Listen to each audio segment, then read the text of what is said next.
UP के छात्र छात्राओं को सीएम योगी का तोहफा 3,96,602 छात्र छात्राओं को छात्रवृत्ति वितरित की है और करीब 89.96 करोड़ की धनराशि ऑनलाइन ट्रांसफर की गई। सीएम योगी ने छात्रवृत्ति ऑनलाइन ट्रांसफर की है। 2017 के पहले छात्रवृत्ति नहीं मिल पाती थी, सीएम योगी की तरफ से कहा गया। आज बिना भेदभाव छात्रवृत्ति मिल रही है। पहले स्कॉलरशिप में भेदभाव होता था। एससी एसटी छात्र छात्राओं को गिफ्ट मिला। स्कूल में बच्चों की पंजीकरण की संख्या भी बढ़ी है। कोई भी छात्र योजना से वंचित नहीं होगा, सीएम योगी की तरफ से कहा गया। मैं सबसे पहले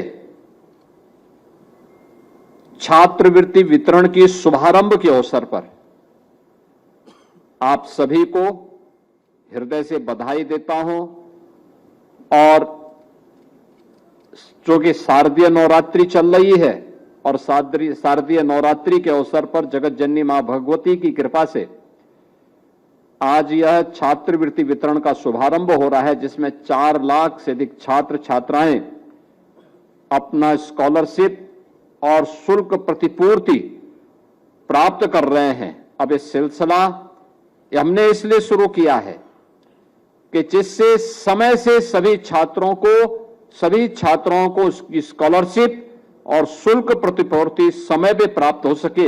इसके लिए इसकी शुरुआत करने के लिए मैं स्वयं आज यहां पे आपके बीच आया हूं। यह तो एक शुरुआत मात्र है, एक शुरुआत मात्र है। इससे भी बड़ी संख्या छात्र छात्राओं की है जिनको ये छात्रवृत्ति मिलनी है और छात्रवृत्ति भी बिना किसी हस्तक्षेप के प्राप्त होनी है। आप याद करिए 2017 के पहले जिसके बारे में असीम अरुण जी, नरेंद्र कश्यप जी, दानिश आजाद जी और संजीव गौड़ जी कह रहे थे, क्या होता था जब कोई व्यक्ति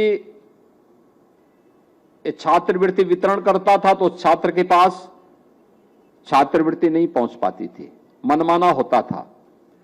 जो छात्रवृत्ति सितंबर अक्टूबर में प्राप्त होनी चाहिए और छात्रवृत्ति मार्च अप्रैल तक पहुंच पाती थी और उसमें भी भेदभाव होता था। 2016 में अनुसूचित जाति जनजाति की छात्रों की छात्रवृत्ति ही नहीं दी गई। जब 17 में हमारी सरकार आई तो मैंने एक साथ 17-18 की भी और 18-19 की भी छात्रवृत्ति, 16-17 की भी और 17-18 की भी छात्रवृत्ति एक साथ प्रदेश भर के सभी बच्चों को उपलब्ध करवाई थी, जिससे वे सभी बच्चे जो इसके हकदार थे उनको छात्रवृत्ति प्राप्त हो सके। अभी आपने देखा होगा असीम अरुण जी ने जो कहा, हमारे कुछ जनपदों में मुझे शिकायत मिली थी कि अनुसूचित जाति जनजाति से जुड़े हुए छात्रों की छात्रवृत्ति कुछ संस्थाओं ने डाटा अपलोड न करने के कारण वह छात्रवृत्ति उन्हें प्राप्त नहीं हो पाई और डाटा लॉक हो गया। हम आज उस पर निर्णय करने वाले हैं और उन सभी छात्रों को जिनकी संख्या 5 लाख के आसपास है उनको स्कॉलरशिप देने की व्यवस्था कर रहे हैं। उसके लिए पैसा तैयार कर लिया गया है और मुझे लगता है कि दीपावली के पहले पहले उन छात्रों को भी स्कॉलरशिप जो गत वर्ष की बची हुई थी, और ये केवल न केवल छात्रवृत्ति मिल रही बल्कि जिन लोगों की गलती से वो छात्रवृत्ति नहीं मिली थी उनकी भी जवाबदेही उसमें तय हो रही है कि आखिर वे छात्र इससे वंचित कैसे। क्योंकि हम लोगों ने एक चीज को देखा है और दुनिया के अंदर भी इन बातों पर विशेष ध्यान दिया जाता है। खासतौर पर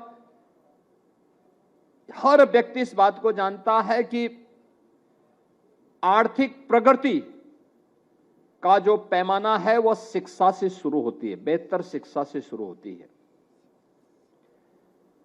सस्टेनेबल डेवलपमेंट गोल, सतत विकास के लक्ष्यों को प्राप्त करने में भी शिक्षा की एक बड़ी भूमिका है और दुनिया के अंदर जहां भी वंचित तबका है, जहां भी व्यवस्था से उपेक्षित तबका है, अगर उन्हें विकास के लक्ष्यों को प्राप्त करना है तो सबसे पहली प्रायोरिटी होती है शिक्षा। और शिक्षा में उन वंचितों को स्कॉलरशिप और शुल्क प्रतिपूर्ति की व्यवस्था के साथ जोड़ करके उत्तम और बेहतरीन शिक्षा के माध्यम से उनके विकास के मार्ग को प्रशस्त करना, उनकी प्रतिभा का लाभ विकास की योजनाओं में लेना, ये दुनिया के अंदर भी है और पिछले 11 वर्षों में प्रधानमंत्री मोदी जी के नेतृत्व में हमने भारत के अंदर भी देखा है।